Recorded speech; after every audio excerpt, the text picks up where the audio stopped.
Alpha Omega.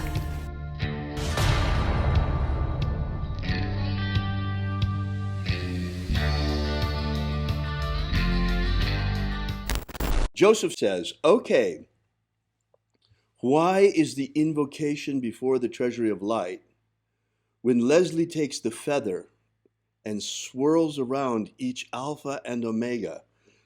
Please explain. It would help in awareness of the ritual.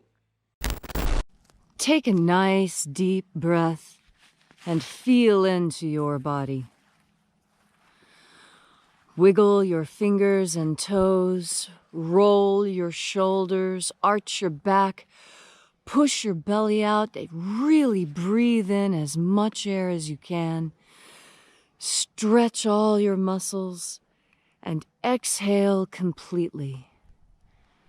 And as you are breathing deeply and feeling deeply into each and every bit of your whole self, visualize yourself as the tree of life, however it is you imagine that tree to be.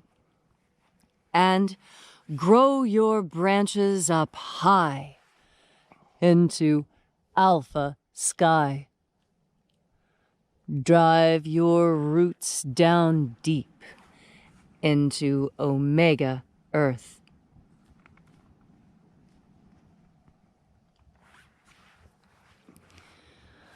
I call on you in the east, Alpha.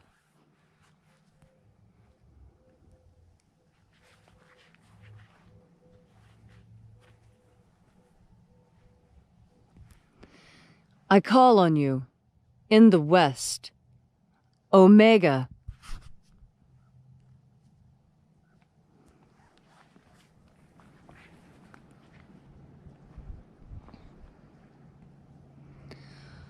I call on you in the north, Alpha.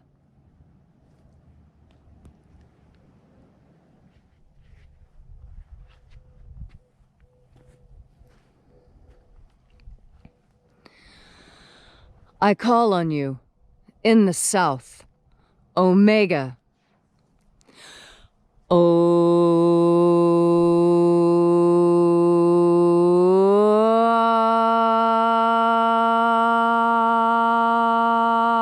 Alpha. Et Omega. The beginning And the end. and the path of the sun between.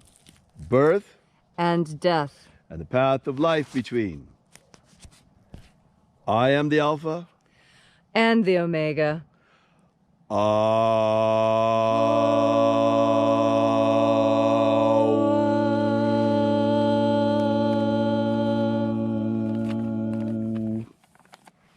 Okay, when I was putting together this for the Alpha Omega, I went back to original sources, things that were written by magicians during the time that Jesus was purported to live, and in the same geographic region. And I read through 500 or 600 different rituals and spells and different magical procedures, and noticed that there was a definite pattern, a pattern very different from that which we use today. Today, magicians, when casting a circle, will go from one direction and then move through them. You see, going from east to south to west to north. That definitely was not how things were done during Jesus' time. In Jesus' time, what was common was to use opposites. And the idea was that by invoking first one side and then the other opposite side, that what you were doing was creating a balance within. And so each time an action was made, an equal and opposite reaction was done in order to balance the energies. Right. And so when you call up as Alpha, of course, logically, down is going to be Omega, and that completes the circuit. Right. I did it because it is historically accurate for the time period. And being an archaeologist, my specialty was experimental archaeology. I actually made the tools I was studying and went out into the field and used them as they were purported to have been used. Wow. Because when you do that, you learn a lot. You learn a lot about how the marks on the tools are made because different activities leave different wear patterns. Wow. And I used exactly the same methodology for Magick, knowing that the wear patterns that I'm looking for are actually energetic sensations within myself and my environment. And that's how I developed it. That what you're looking at is a 21st century reimagining. So yes, we are at the same time magic revivalists because we are reviving the ancient magic of Jesus, at least what purports to be the ancient magic of Jesus. That's what the disciples taught one another. Yes. And at the same time, we are as well recreationists because what came down to us is fragmentary. It's like any grimoire. Or any piece of pottery. Pieces of pottery frequently come to us fragmented, and we reassemble them. Right. And even even without that problematic, the grimoires presuppose that you are a magician already. It's not like they're going to tell you, like I do in the Ritual Magic Manual, step by step what you do. Mm-hmm. They're more like Cliff notes. Cliff notes, exactly, an Yes. outline. Here are the hierarchies, you know what to do with them. Right, exactly. And that's how they are also in the Treasury of Light, for example. You have the 3 names going in, the 3 names going out, and you have the 12 names going around. Yes. And it's not even around, they're just listed on top of one another. Mm-hmm. So, you know, as magicians, of course, we had to recreate what, to the best of our ability, Mm-hmm. is how quite likely the ritual was very nearly done back then. Yes, there have only been 1 or 2 conscious changes that I have made that differ from the original methodology used. And the reason was specifically because we are in the 21st century, and Right. there are some things that simply do not carry over in time, like dinosaurs. Now, another piece of this is that we find not only in ceremonial magic and in Wicca Mm-hmm. this notion of casting a circle. It's pretty ubiquitous, isn't it? It is. In fact, the circle is, so far as archaeologists can determine, the first shape associated with religion. Wow. And that's for a lot of reasons. We naturally dance in a circle when we dance around something. Right. The 2 luminous bodies in the sky are round. It lends itself, when a woman is pregnant, she is round. Roundness lends itself to the concept of deity very easily. If you, also in the Native American tradition, if you go to a Native American powwow, many different cultures, you're going to find different cultural expressions of north, south, east, west rituals. Yes, even in North America, different tribes have different colors associated with the 4 directions. And sometimes they'll be exactly opposite. It just depends on the tribe you are in. So we kept that in mind. So likely it's going to begin, and these sort of rituals, they actually serve a function. They serve a function of centering. Yes. And in the case of the lesser banishing ritual of the pentagram, also of purification. Yes, that's true. You know, in fact, purification and banishing, as I'm clicking through my catalog of who does what, when, and where, and why, I cannot think of a culture that does not practice cleansing and purification before the beginning of a ritual. Interesting. It's ubiquitous. Yes. It's a cross-cultural constant, of which there aren't very many. So what's unique, well, it's not unique, but Leslie's correct. You do see, in the time period, you see lots of things like this. Yes. Like, for example, there are several different rituals you can find in the Greek magical papyri, or the PMG, they call it for short, among scholars, that have these rituals that are in the north, south, east, and west, and above and below. Yes. Also, the Rose Cross ritual Mm-hmm.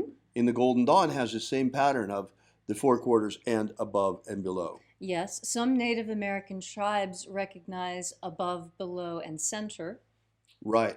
as do many tribes in As East do Asia. some of the Greeks, as does some of the Greek magic of the period. Yes, yes. Southeast Asia still uses that, to the best of my memory. So, yeah. So this is not something that we just kind of pulled out of thin air, but we took the grimoire that we have in the Bruce Codex Yes. with the secret names of the angels. This is the treasury. It's incredible. The secret names to call them. Yes. He left them to us.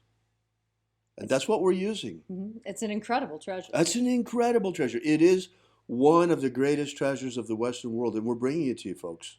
What I find so fascinating about it is, as an archaeologist, looking at all of the different materials that are available Mm-hmm. for that time period, and just seeing how, what's the word? Drowned in magic everyone was at that time period. Magic was ubiquitous. It was everything. Magic was as important as money and was talked about and used as frequently. Right.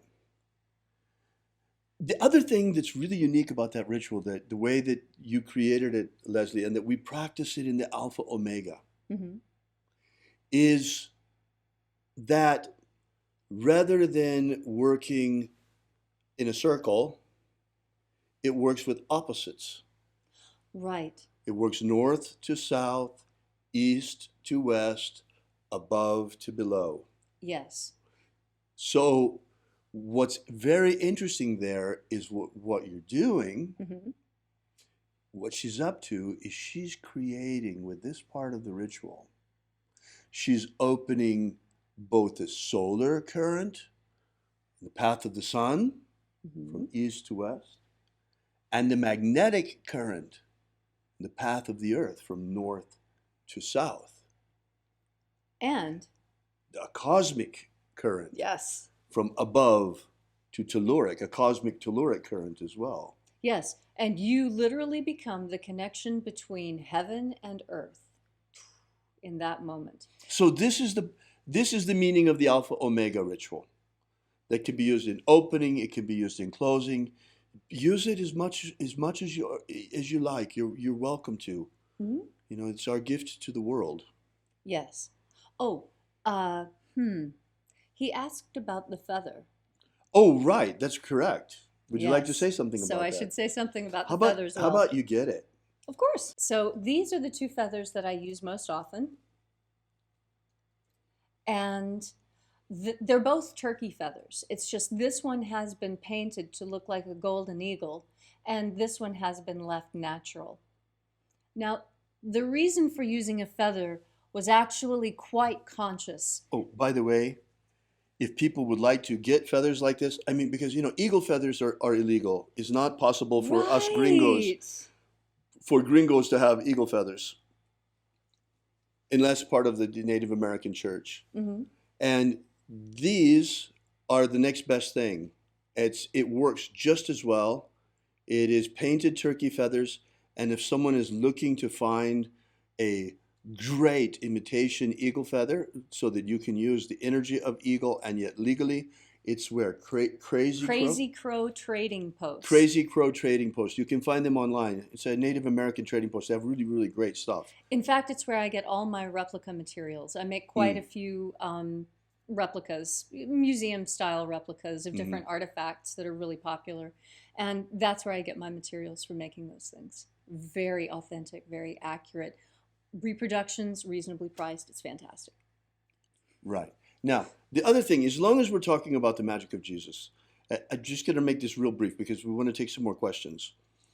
But as long as we're talking about this, in addition to the treasuries of light, there are the baptisms and a ritual for the forgiveness of sins. Mm-hmm. And there's a system for ascension, for rapture, rising through the 12 planes into the kingdom of light. So that's what's in the Bruce Codex. That's what the whole system entails. And we will, as time goes by, be making more and more of this system accessible to the public in a way that's easily usable by a lot of people? Yes, I have been working on rewriting and sculpting. And making it accessible. Yes. Thanks really for asking that. It's really a labor of love, getting up every morning and getting out there. And Leslie is really so disciplined. She's getting the fire going for us as well in the morning lately, so It's that a lot of fun to it's start not quite fires. as cold as it's been. Yeah, you would be surprised how that fire actually keeps us quite warm when we're out there. I don't know if you noticed this morning, but this morning it was so cold we actually came around to the other side of the fire to purposefully stand in the smoke. Because, you know, whichever way the smoke is blowing, that's also which way the heat is blowing. So.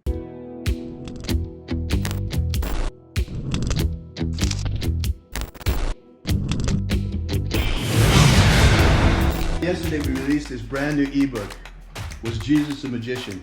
Give you the basic background of the rediscovery of the lost books of Yahweh, how it happened, why they were repressed, why it is that the magic of Jesus was nearly destroyed and wiped from the face of the earth, and the miracle by which it survived.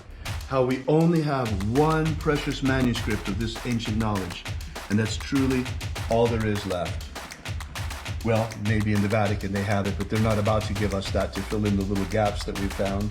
So be sure to make sure you download this. You don't want to miss this. You can get it for free for now at thesecretsofjesus.com. Thesecretsofjesus.com. Are you familiar with the Rosicrucian with what's his name? He's popular in the States. He's the president or the Emperor. Imperator. The president. Emperor. Imperator. From the Golden Dawn. What's his name? Oh. David Griffin holds this position as Emperor. Imperator. David Griffin. David Griffin. David Griffin. David Griffin. David Griffin. Have David Griffin. I saw an email yesterday that he sent out about, there's a magical war going on. The Mage War.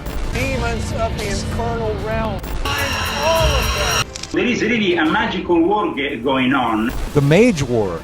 There is a guy called David Griffin who is heading all these magicians. David Griffin is S.L. McGregor Mather's present successor. David Griffin. David Griffin. David Griffin. David Griffin. I'm Golden Dawn Imperator David Griffin. David Griffin. David Griffin. David Griffin. David Griffin. Now David Griffin. There's a magical war going on. So there is really a magical war going on.